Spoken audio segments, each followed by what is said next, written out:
Voy a contarte algo que probablemente has experimentado sin darte cuenta. Subes al AVE en Madrid-Chamartín, buscas tu asiento, sacas el móvil o un libro. El tren arranca, pasas los primeros minutos viendo los bloques de pisos de Fuencarral, luego las torres de oficinas de Las Tablas. Pides un café, lo tomas con calma, miras por la ventana.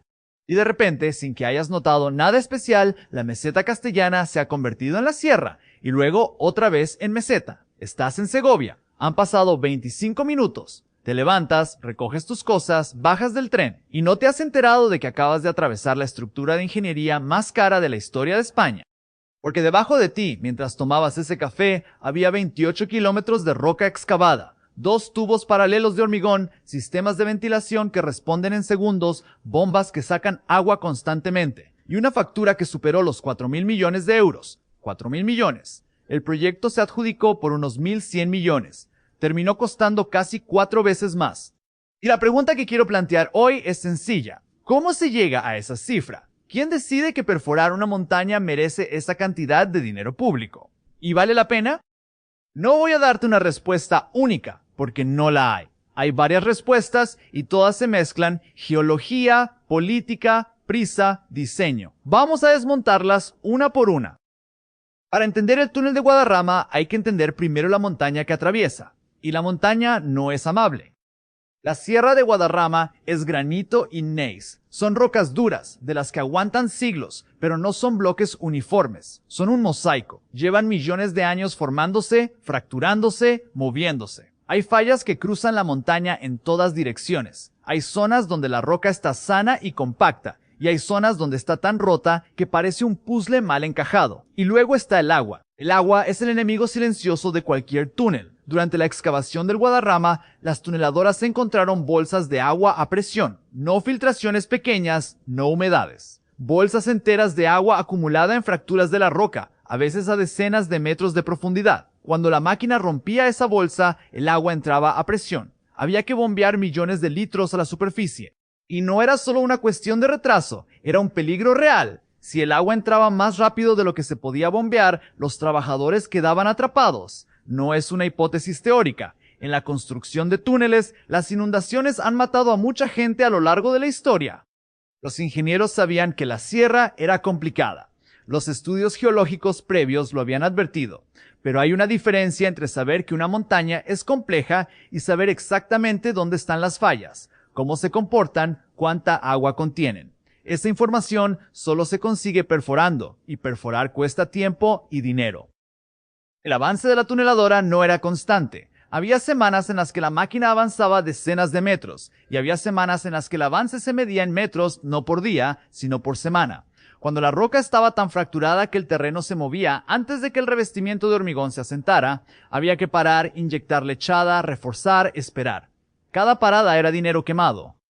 Y luego está el detalle que el pasajero no ve.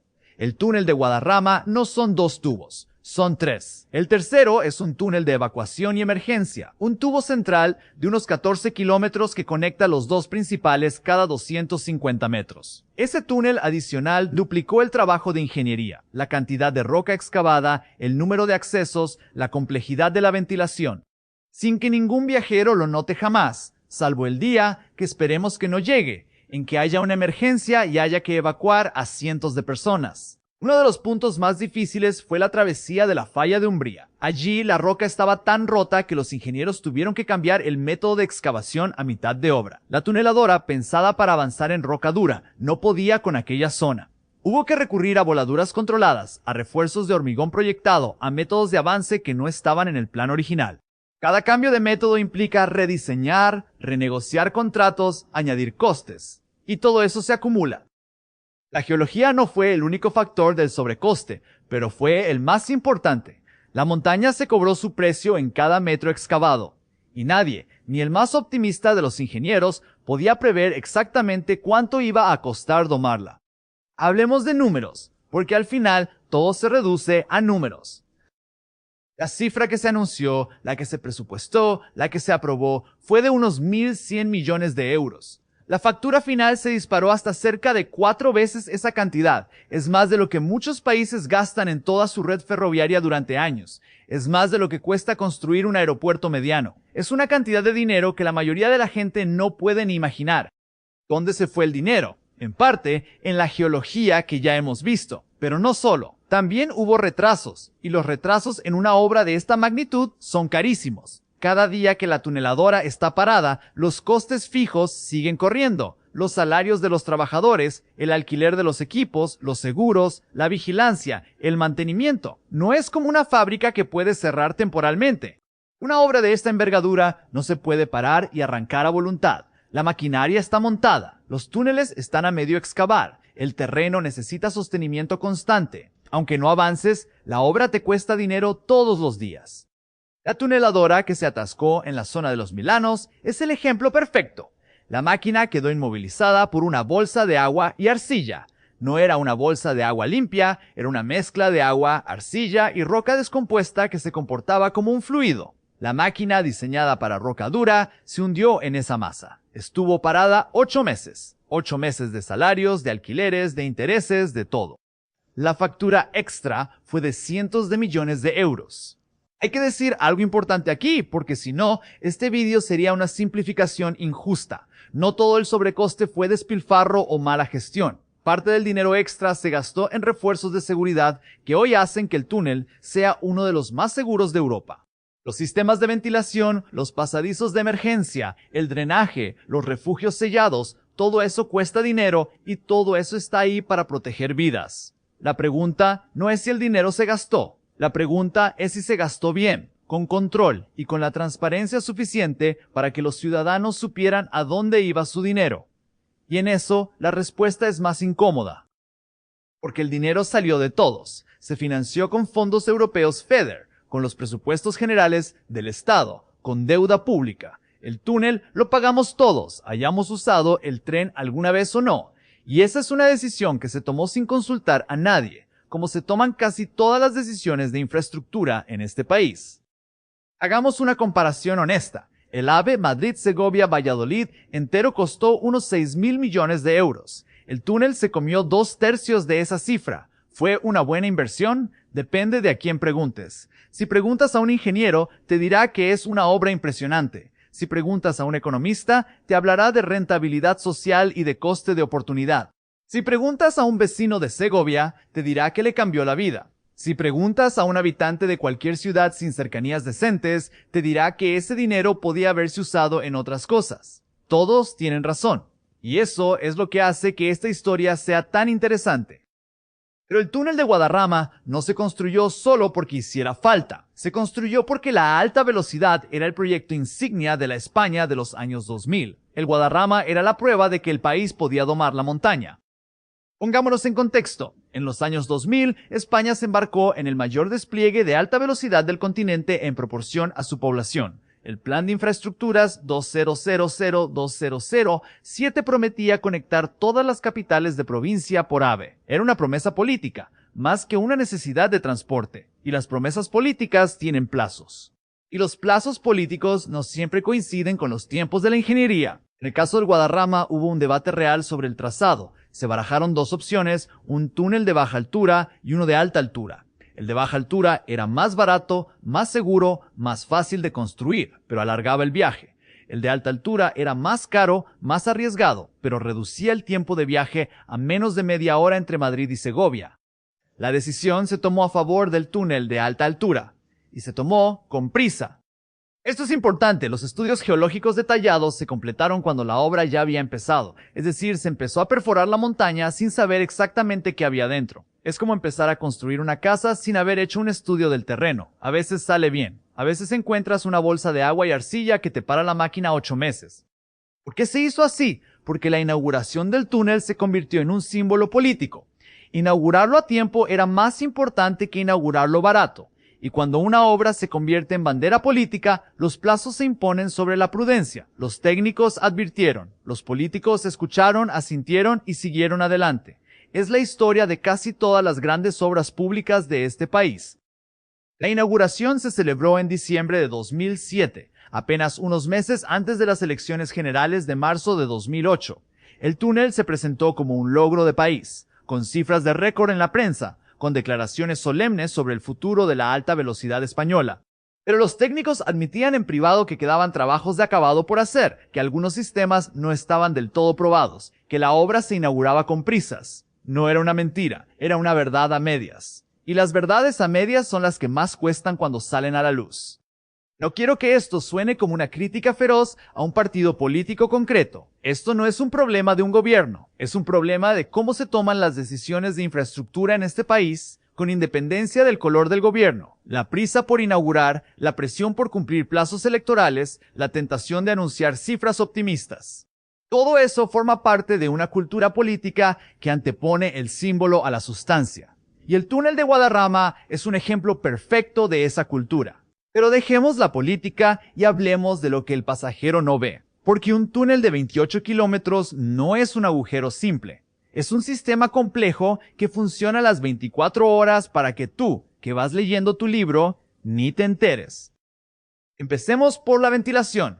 El aire dentro de un túnel de esta longitud necesita renovarse constantemente. Si no, la temperatura subiría, el aire se viciaría y los pasajeros notarían la diferencia. Hay inyectores de aire fresco y extractores que pueden expulsar humo en cuestión de segundos si se declara un incendio. No es un sistema simple, es una red de conductos, ventiladores, sensores y compuertas que se coordinan en tiempo real. Y todo tiene que funcionar a la perfección, porque en caso de incendio, los primeros minutos son decisivos. Luego está el drenaje. Ya hemos hablado del agua que encontraron durante la excavación. Pues bien, esa agua no desapareció, sigue ahí, filtrándose a través de la roca, buscando el camino más fácil. El túnel tiene un sistema de bombas que evacúa constantemente esa agua. Sin ellas, el túnel se inundaría en semanas. El agua se acumula en depósitos subterráneos y se bombea a la superficie, donde se trata y se vierte. Es un sistema invisible, silencioso, que funciona día y noche sin que nadie le dé las gracias.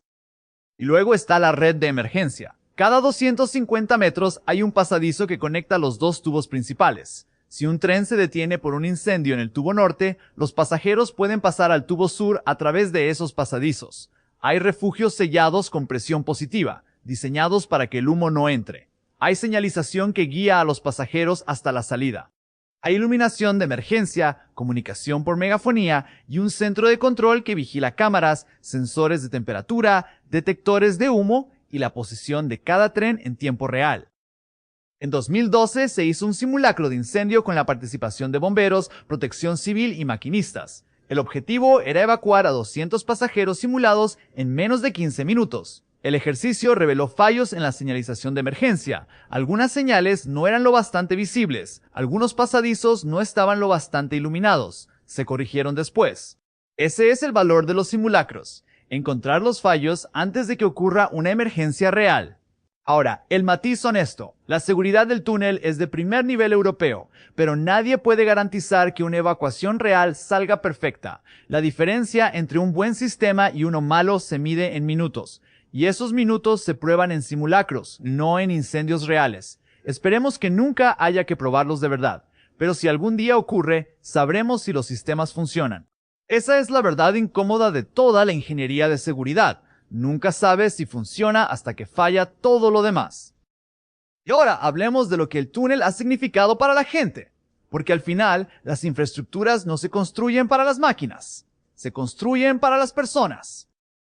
Antes del túnel, Segovia estaba a 1 hora y media de Madrid por carretera. En tren, el trayecto era aún más largo, con un tren lento que paraba en todas las estaciones. Ir a Madrid desde Segovia era una expedición. Había que planificarla, reservar tiempo, asumir que era un día casi perdido. Después del túnel, Segovia está a 25 minutos. 25 minutos. Eso es menos de lo que tarda mucha gente en cruzar Madrid en metro. Ese cambio no es solo una cuestión de comodidad, cambió la vida de la gente. Segovia pasó de ser una ciudad dormitorio a la que solo ibas a dormir porque no tenías otra opción, a ser una ciudad desde la que se puede trabajar en Madrid. Gente que vivía en Segovia y trabajaba en Madrid descubrió que podía mantener su casa, su familia, su vida en Segovia y trabajar en la capital. El túnel les ahorró 3 horas diarias de desplazamiento, 3 horas al día. Eso es tiempo de vida recuperado. Los datos demográficos lo confirman. Segovia creció en población durante los años posteriores a la inauguración, revirtiendo décadas de estancamiento. Muchos de los nuevos habitantes eran madrileños que buscaban vivienda más barata, que descubrieron que podían vivir en una ciudad con historia, con calidad de vida y trabajar en Madrid. La cercanía disparó los precios de la vivienda en el centro de Segovia y en los pueblos cercanos a la estación. Eso no fue positivo para todo el mundo. Los residentes de siempre vieron cómo los precios subían, cómo los pisos se convertían en segundas residencias o en alquileres turísticos, cómo el centro histórico se llenaba de turistas que venían a ver el acueducto y el alcázar en excursión de un día. El turismo también cambió. El acueducto romano, el alcázar, la catedral, antes eran destino de fin de semana o de vacaciones. Ahora son excursión de un día desde Madrid. Los visitantes crecieron, pero también la presión sobre el casco histórico, los comercios, el equilibrio de una ciudad que no estaba preparada para ese flujo constante. Quiero ser justo aquí. El túnel no fue la única causa del cambio en Segovia. La autopista de peaje también contribuyó. El crecimiento general de la economía española también jugó. Pero el tren fue el acelerador principal. Cambió la percepción de la distancia, y la percepción de la distancia cambia decisiones reales. ¿Dónde vivir? ¿Dónde trabajar? ¿Cómo organizar la vida familiar? Pensemos en un caso concreto. Un trabajador que vivía en Segovia y trabajaba en Madrid. Antes del túnel perdía 3 horas diarias en coche o en el tren lento. Llegaba a casa agotado, sin tiempo para su familia, sin tiempo para nada. Después del túnel, el trayecto se convirtió en tiempo de lectura. 25 minutos de tren, un libro, un café. Llegaba a casa con energía, con tiempo para sus hijos, para sus aficiones. Su calidad de vida cambió sin que tuviera que mudarse, sin cambiar de trabajo, sin renunciar a nada. Ese es el impacto real de una infraestructura bien hecha. Y ahora llegamos a la pregunta incómoda, la que nadie quiere responder porque no tiene una respuesta cómoda. El túnel funciona, es seguro y cambió vidas, pero sigue siendo una inversión discutible si la comparamos con otras necesidades del país. Con esa cantidad de dinero se podían haber construido cientos de kilómetros de cercanías en las grandes ciudades, donde viaja mucha más gente cada día. Se podían haber modernizado hospitales, escuelas, vivienda pública. Se podía haber hecho muchas cosas. Este es el argumento en contra, y es un argumento serio. Las líneas de cercanías de Madrid, Barcelona, Valencia, Bilbao transportan a millones de personas cada día. Son el transporte público más usado del país, y muchas de esas líneas están saturadas, con trenes viejos, con retrasos, con incidencias. El dinero del túnel de Guadarrama podría haber cambiado esa realidad.